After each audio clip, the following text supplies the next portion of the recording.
नमस्कार मंडळी, ऑलराऊंडर या मराठी यूट्यूब चॅनलवरती आपणा सर्वांचं अगदी मनापासून स्वागत आहे.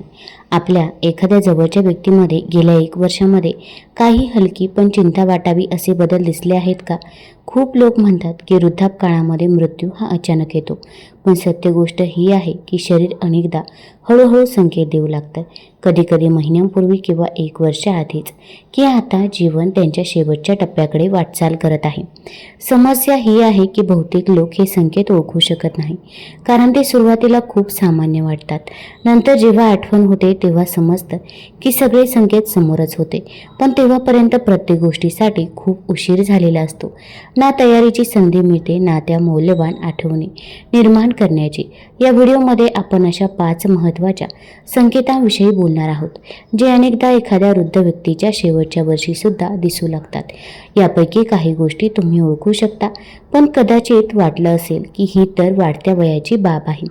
आणि काही असे बदल असतात जे किरकोळ वाटू शकतात, पण प्रत्यक्षात शरीर जे आहे ते हळूहळू ढासळत चाललेल्या स्थितीचा पुरावे असतात.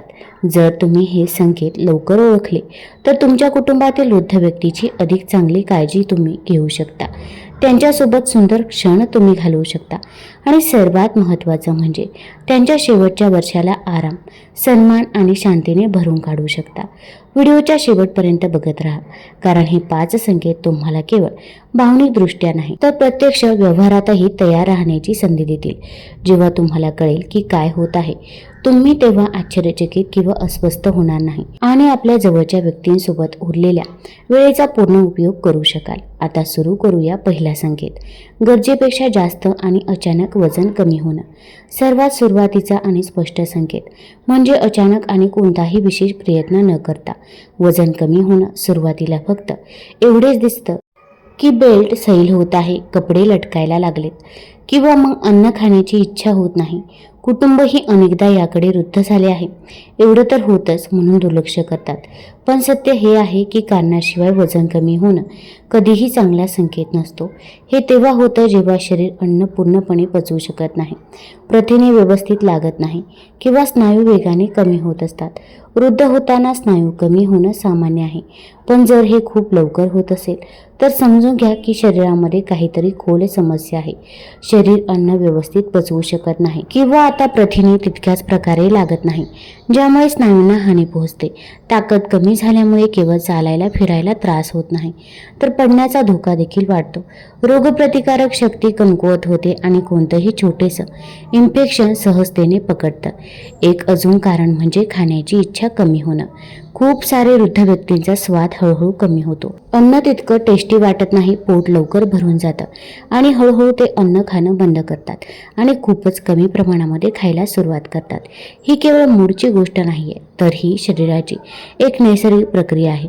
जेव्हा शरीर समजू लागतं की आता बंद होण्याची वेळ येत आहे, तेव्हा मेंदूला भूक लागण्याचे सिग्नल ही कमी मिळू लागतात, ज्यामुळे माणूस अधिक कमकुवत आणि सुस्त होऊन जातो.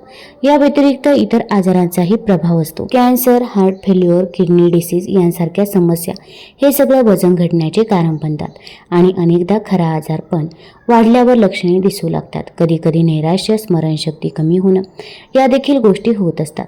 त्याचबरोबर खाण्याची इच्छा या गोष्टी संपवतात, ज्यामुळे स्थिती आणखीनच खराब होत जाते.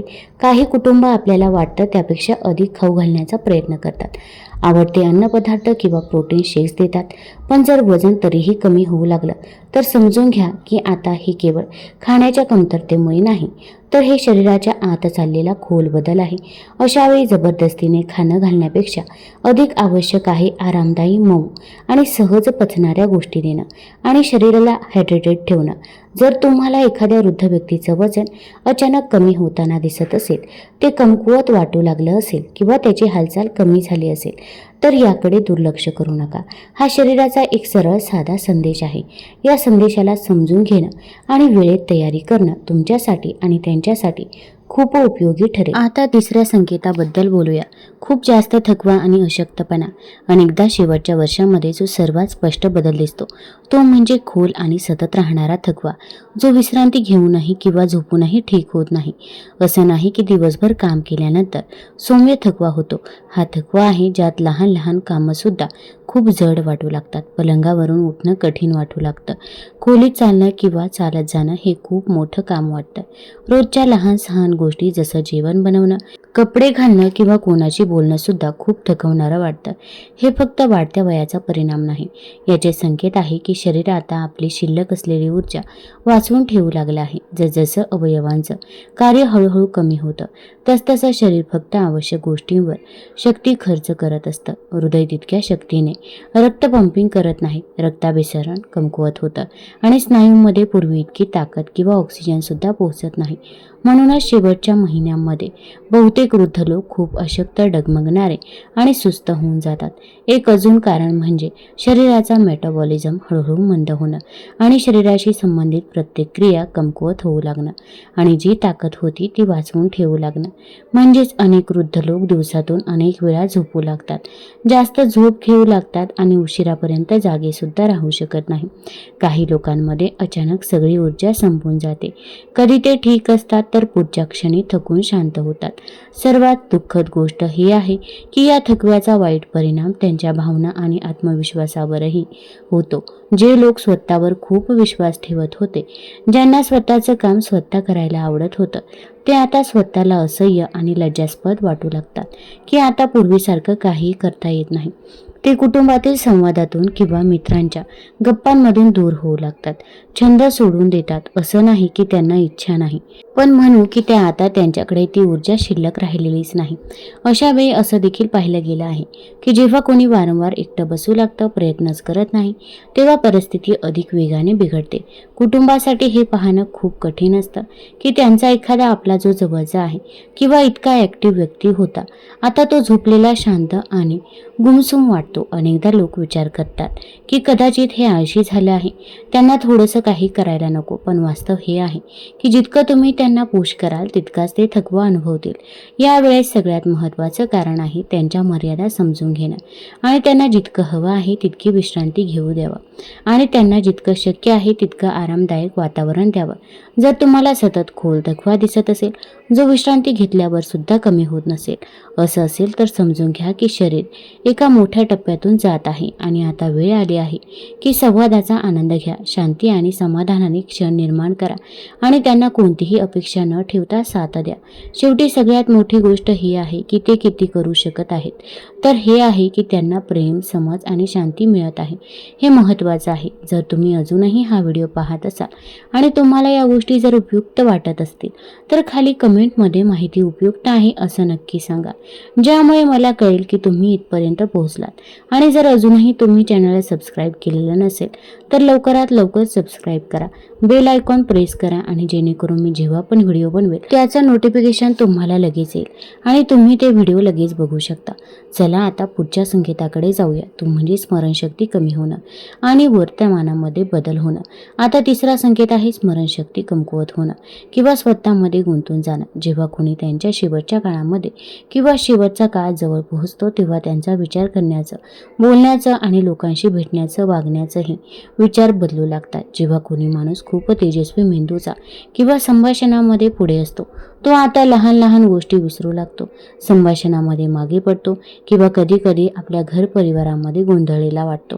अनेकदा ते एकच गोष्ट वारंवार बोलू लागतात, नाव विसरतात किंवा तारखा वगैरे लक्षात ठेवू शकत नाही. जरी पूर्वी त्यांना स्मरणशक्तीची कोणतीही अडचण नव्हती. ही केवळ सामान्य विसरभोळेपणाची बाब नाही. खरी कारण आहे की जसजसं शरीरामध्ये रक्तप्रवाह मंदावतो आणि मेंदूला कमी ऑक्सिजन मिळतो तसतसं त्यांचं कार्य करण्याचं सामर्थ्य सुद्धा हळूहळू घटू लागतं. तेव्हा माणूस छोट्या छोट्या गोष्टींमध्ये गोंधळलेला राहू लागतो, निर्णय घेण्यात अडचण होते किंवा जुने आणि जवळचे लोक सुद्धा ओळखण्यात त्रास होतो. हेही घडतं की अचानक थोड्या वेळासाठी योग्य वाटतं आणि मग पुन्हा अचानक शांत किंवा गोंधळलेलं होतात. एक अजून मोठा बदल आहे भावनिकदृष्ट्या अंतर ठेवणं. जे वृद्ध पूर्वी बोलण्यात रस घेत होते, आता त्यांचं मन लागत नाही. तुम्ही पाहिलं असेल की ते कमी बोलतात, संवादामध्ये भाग घेत नाही किंवा मग खूप वेळ फक्त शांत बसून राहतात. असं नाही की त्यांना आता कुटुंबावर प्रेम उरलेलं नाही, पण त्यांचा मेंदू आता पूर्वीसारखा भावना किंवा जिव्हाळा ग्रहण करत नाही. संवाद बोचरा वाटतो, गर्दी आणि आवाज त्रास देतो. म्हणूनच हळूहळू ते स्वतःच्या वर्तुळामध्ये बंद होतात. परिस्थितीनुसार मूडमध्ये सुद्धा बदल करून घेतात. काही लोक अधिक चिडचिडे, घाबरवणारे आणि पटकन रागवणारे असे होतात आणि काही असेही असतात की जे अचानक खूप शांत, अलिप्त किंवा काही फरक न पडणारे होतात. हे कोणतंही व्यक्तिमत्व बदल होत नाही, तर मेंदू शरीरासोबत टप्प्यानुसार हळूहळू कार्य करायचं थांबतं. आणि कुटुंबासाठी हा काळ अत्यंत कठीण असतो. आपल्या प्रिय व्यक्तीला असं पाहून वाटतं की ते आता जगापासून दूर होत चालले आहेत. जरी ते तुमच्या समोर बसलेले असले तरी सुद्धा लक्षात ठेवा, हे त्यांच्या हातात नाही. त्यांना पुन्हा पुन्हा संवादात ओढण्याऐवजी आवश्यक आहे की तुम्ही त्यांच्या त्या स्थितीत उभं राहून त्यांच्याशी जोडलं जावं. हळूच बोला, विश्वास द्या, तुम्ही त्यांच्यासोबत आहात. जरी ते फार उत्तम देत नसले तरीही तुमची उपस्थिती जाणवते. जर आता तुम्हाला तुमच्या एखाद्या जवळच्या व्यक्तीमध्ये जास्त विसरण्याची सवय किंवा गोष्टी समजण्यात अडचण किंवा अगदी जगापासून तोडलं गेल्यासारखं लक्षणं दिसत असतील तर त्यांना हलक्यात घेऊ नका. शरीर आणि मेंदूच्या शेवटच्या प्रवासाची तयारी दर्शवणारे संकेत आहे. नंबर 4 आहे. या चौथ्या संकेताबद्दल वारंवार बोललं जातं, ते म्हणजे इन्फेक्शन होणं किंवा जखम लवकर न भरणं. हा संकेत आहे वारंवार इन्फेक्शन होणं आणि जखमांचं हळूहळू भरणं. जसजसं शरीर बंद होण्याच्या दिशेने जातं तसतसं सर्वात स्पष्टपणे दिसणाऱ्या बदलांपैकी एक म्हणजे रोगप्रतिकार शक्तीचं कमजोर होणं. तुम्ही लक्षात घेतलं असेल की जे वृद्ध पूर्वी सहज आजारी पडत नव्हते त्यांना आता प्रत्येक लहान मोठा सर्दी, ताप किंवा मग इन्फेक्शनसाठी लगेच त्रास होतो. सौम्य खोकला, थंडी किंवा मग किरकोळ जखमसुद्धा खूप वेळाने बरी होते किंवा लगेच परत होत असते. पूर्वी ज्याकडे दुर्लक्ष केलं जायचं आता तीच मोठी अडचण बनते. याचा अर्थ असा नाही की सगळं अचानक घडत आहे.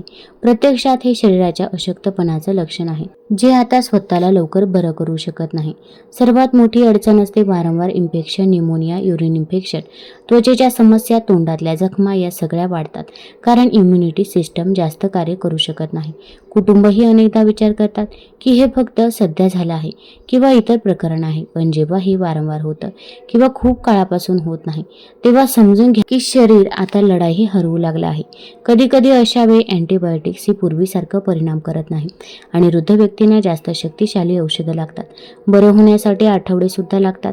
पुन्हा उपचार बदलावे लागतात. याचं कारण म्हणजे जसजसा रक्तप्रवाह कमी होतो तसतसे अवयव फेलच होऊ लागतात. शरीर उपचाराला पूर्वीसारखं उत्तर देत नाही. एक अजून मोठी अडचण असते ती म्हणजे क्रॉनिक जखम किंवा त्वचेची समस्या. जर थोडासा कट भरून येण्यासाठी खूप वेळ घेत असेल, वारंवार रक्त येत असेल किंवा मग जखम पुन्हा उघडत असेल तर याचा अर्थ शरीरामध्ये राग आणि पोषणद्रव्ये योग्य प्रकारे योग्य ठिकाणी पोहोचू शकत नाही. पलंगावर राहणाऱ्या वृद्धांना बेड किंवा मग सौर किंवा प्रेशर सोडचा मोठा धोका असतो जो इन्फेक्शनमध्ये बदलू शकतो. सर्वात जास्त चिंता वाटण्यासारखी गोष्ट ही आहे की शेवटच्या वेळेस इन्फेक्शन लक्षण ही सामान्य लोकांपर्यंत दिसत नाही. तापाऐवजी वृद्ध थकलेले वाटू लागतात, जास्त गोंधळलेले किंवा कारण नसताना चिडचिड करणारे अशक्त वाटू लागतात किंवा अन्न पाणी घेणं सोडून देतात. कुटुंबाला वाटतं की कदाचित हे वयाचा परिणाम आहे, पण ही इन्फेक्शनची पहिली चेतावणी असते. अशा वेळी लवकर ओळखणं खूप उपयोगी पडतं, जेणेकरून शरीराला शक्य तितका सुकून आणि काळजी देता येते. कुटुंबासाठी वारंवार इन्फेक्शन होणं तसेच इन्फेक्शन होताना पाहणं हे अवघड असतं.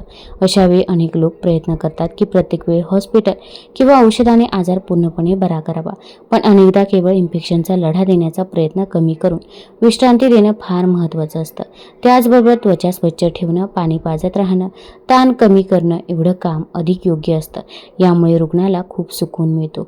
उपचार किती परिणामकारक असोत किंवा नसोत, जर तुम्ही अजूनही हा व्हिडिओ पाहत असाल तर कमेंटमध्ये नक्की लिहा, जेणेकरून मला कळेल की तुम्ही जोडलेले आहात. आणि जर चॅनलला तुम्ही जर सबस्क्राईब केलेले नसेल तर लगेचच सबस्क्राईब करा, बेल आयकॉन दाबा. यामुळे माझे जे पण नवीन व्हिडिओ येतील तर त्याचं नोटिफिकेशन तुम्हाला लगेच मिळेल. आता बघा, पुढचा जो संकेत आहे त्या संकेताकडे जाऊया. तो म्हणजे श्वास किंवा रक्ताभिसरणामध्ये मोठा बदल जाणवणं. आता 5व्या आणि शेवटच्या संकेताबद्दल बोलत आहोत, ज्याच्यामध्ये श्वास घेण्यात बदल आणि रक्ताभिसरणातील अडचणी अनेकदा शेवटच्या महिन्यामध्ये किंवा आठवड्यामध्ये सर्वात जास्त होतात. जो बदल दिसतो तो असतो श्वास घेण्यात किंवा ब्रीथिंग पॅटर्नमध्ये फरक. जो माणूस पूर्वी आरामात श्वास घेत होता आता त्याचा श्वास मंद, खोल आणि अनेकदा खूप वेगवान आणि अस्वस्थ करणारा होऊ शकतो. काही लोक श्वास घेताना आवाज काढू लागतात किंवा अचानक श्वास थांबून मग खूप खोल श्वास घेतात. कधीकधी 2 श्वासांमध्ये मोठं अंतर येतं, ज्यामुळे घबराट होऊ शकतात. रक्ताभिसरणही कमकुवत होऊ लागतं. हातपाय गार आणि निळसर होऊ शकतात. पाय सुजतात किंवा संपूर्ण शरीर सुस्त आणि जड वाटू लागतं. हे संकेत दाखवतात की हृदय आणि फुफ्फुस आता पूर्वीसारखं काम करत नाही. अनेकदा रात्री दिवसभर थकवा आणि सौम्य चक्कर येणं हे देखील दिसून येतं. शरीर हळूहळू बंद होऊ लागतं. त्यामुळे रक्ताचा पुरवठा जो आहे, प्रवाह जो आहे तो डोक्यापर्यंत, हृदयापर्यंत, फुफ्फुसापर्यंत पूर्वीसारखा पोहोचत नाही. अनेकदा कुटुंब सुद्धा याच्यामुळे चिंतित होतं की नक्की हे का होत आहे. परंतु जर तुम्ही या गोष्टींकडे लक्ष दिलं, डॉक्टरांचा सल्ला अशावेळी नक्की घ्या. जर ऑक्सिजनची गरज दिसत असेल तर डॉक्टरांना ते दाखवून द्या. जर तुम्ही तुमच्या कोणत्या तरी जवळच्या व्यक्तीमध्ये हा बदल पाहत असाल तर स्वतःला एकटं समजू नका. खूप लोक तुमच्यासारख्या परिस्थितीमधून गेलेले आहेत आणि त्यातून धैर्य आणि सुकून मिळवलं आहे. माहितीच्या आधारे योग्य निर्णय घेता येतो, जेणेकरून तुमच्या आपल्या व्यक्तींचे शेवटचे दिवस प्रेम आणि सन्मानाने भरलेले असावे. जर आजचा हा व्हिडिओ आवडला असेल तर चॅनल लाईक करा, सबस्क्राईब करा आणि आपल्या मित्रपरिवारासोबत जरूर शेअर करा. धन्यवाद.